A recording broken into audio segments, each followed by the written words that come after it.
The story of Prophet Dawud alayhi salam.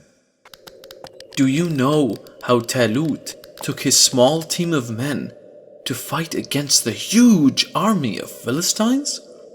The Philistine army was led by a giant man named Galut. He challenged Talut's army for single combat, as was the custom of battle in those days. Giant Galut also wanted to show off his strength. Talut's men were terrorized, and no one had enough courage to volunteer. No one was willing to fight giant Goliath, even when the king offered the hand of his pretty daughter in marriage to the man who fought him. Then, to everyone's surprise, a young boy stepped forward. A roar of laughter echoed from the enemy's side. Even Talut's men shook their heads in disapproval. The young man was none other than Prophet Dawud alayhi salam. His elderly father had chosen 3 of his sons to join Talut's army. He had instructed the youngest, Dawud alayhi salam, not to take part in the fighting, but to help the army in other ways. He was also supposed to report to his father daily on what was happening at the war front. Although the king was very impressed by the youth's courage, he said, "I admire your courage, but you are no match for that mighty warrior. Let the strong men come forward." Dawud alayhi salam, however, had already decided and was willing to meet the challenge. Proudly, he told the king that only the day before he had killed a lion, which had threatened his father's sheep, and he told him about another occasion where he killed a huge bear as well. "Please don't judge me by my appearance," requested the young boy. "I fear no man or wild beast." The king, surprised by the young boy's brave stance, agreed. "My brave soldier, if you are willing, then may Allah guard you and grant you strength." The king dressed the young prophet in battle armor and handed him a sword. But Dawud alayhi salam was not used to wearing battle dress. He felt uncomfortable in it, and it obstructed his movements. He removed the armor, then collected a few pebbles and filled his leather pouch with them. He slung it over his shoulder, next to his sling. With his wooden staff in hand, he began to walk towards the enemy. Talut was worried. He asked him, "How on earth, with a sling and a couple of stones, are you going to defend yourself against the giant?" Then Dawud alayhi salam replied, "Allah, who protected me from the claws of the bear and the fangs of the lion, will certainly protect me from this brute." When Galut saw the lean young man who looked like a boy, he laughed loudly and roared, "Are you out to play with one of your playmates? Or are you tired of your life? I will simply cut off your head with one swipe of my sword." Then the prophet shouted back, "You may have armor, shield, and sword, but I face you in the name of Allah, the Lord of our people, whose laws you have mocked. Today you will see that it is not the sword that kills, but the will and power of Allah." So saying, he took his sling and placed in it a pebble from his pouch. He swung the sling, aiming it at Galut. The pebble shot from the whirling sling with the speed of an arrow and hit Galut's head with great force.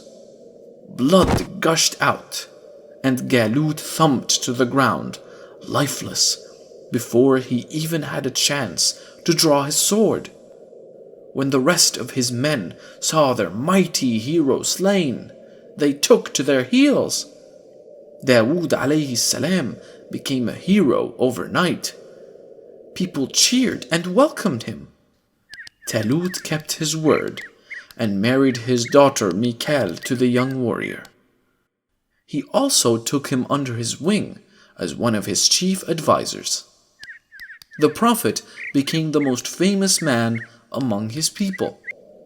However, he was not inveigled by this. He was not a prisoner of fame or leadership, but a prisoner of Allah's love. Therefore, after killing Jalut, he went out into the desert in the company of nature, glorifying Almighty Allah and contemplating His favors. The plants, the birds, the beasts, and even the mountains responded to his voice, glorifying Allah. It was not the Prophet's sweet voice that made the birds and beasts join him. Allah had endowed him with the knowledge of understanding the languages of birds and animals as well. The people praised and loved Dawud alayhi salam. However, the hearts of men are fickle and memory short. Even great men can feel insecure and become petty-minded. Talut had become envious of the Prophet. When he saw how the people love him, he started getting insecure. And finally, he decided to kill the Prophet. Such is jealousy that not even his daughter's well-being mattered to him.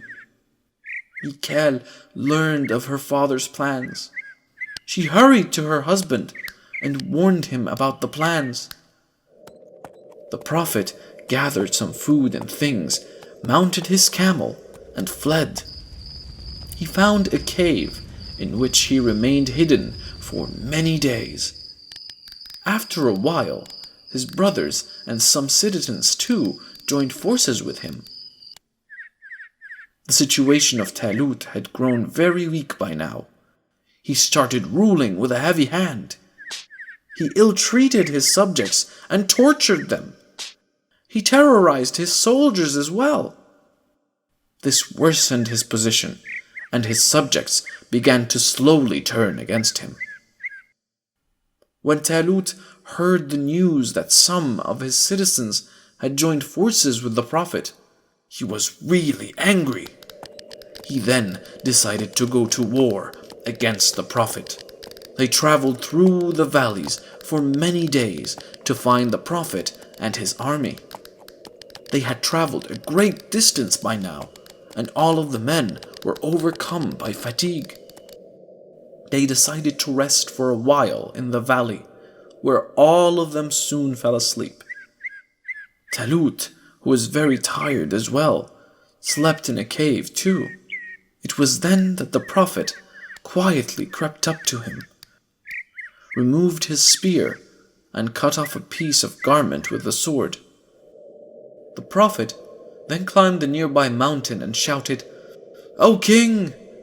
You come out seeking me, but I do not hate you, and I do not want to kill you.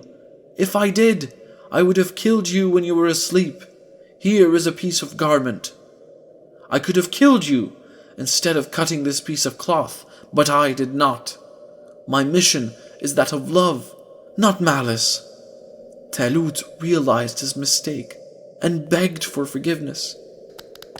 He then returned with his army back to his kingdom. Time passed, and Talut was killed in a battle which Dawud alayhi salam did not take part. The people remembered what Prophet Dawud alayhi salam had done for them, so they elected him as their king. Dawud alayhi salam, who was a prophet, succeeded Talut and became the king as well. Allah subhanahu wa ta'ala strengthened the dominion of the Prophet and made him victorious. His kingdom was strong and great. His enemies feared him, and they were afraid to go to war against him. The Prophet was an ardent follower of God. He used to fast every alternate days. He divided his nights into 3. He used to sleep for the first half of the night, and pray for 1/3 of it, and again sleep for the 6th of it. Prophet Dawud alayhi salam was a just and righteous ruler who brought peace and prosperity to his people. He delivered Allah's message to the people through the precious gift of his melodious voice. When he recited the Zabur, it was as if the rest of creation chanted with him. People listened as if they were in a trance. The messages the Prophet delivered are famous and well remembered. The Prophet divided his working day into 4 parts. 1 to earn a living, 1 to rest, 1 to pray to his Lord, 1 to listen to the complaints of his people, and the last part to deliver his sermons. He also appointed deputies to listen to his subjects' complaints, so that in his absence people's problems might not be neglected. Although a king, he did not live on the income of his kingdom. Being well experienced in the craft of weapon making, he made and sold weapons and lived on that income. Allah granted the Prophet great influence as well. His people had a great number of wars in their time, but they had a problem. The iron armor was too heavy for the fighter to move and fight as he wished. It is said that the Prophet was sitting one day, contemplating this problem while toying with a piece of iron. Suddenly, he found his hand sinking in the iron. Almighty Allah had made the iron flexible for him.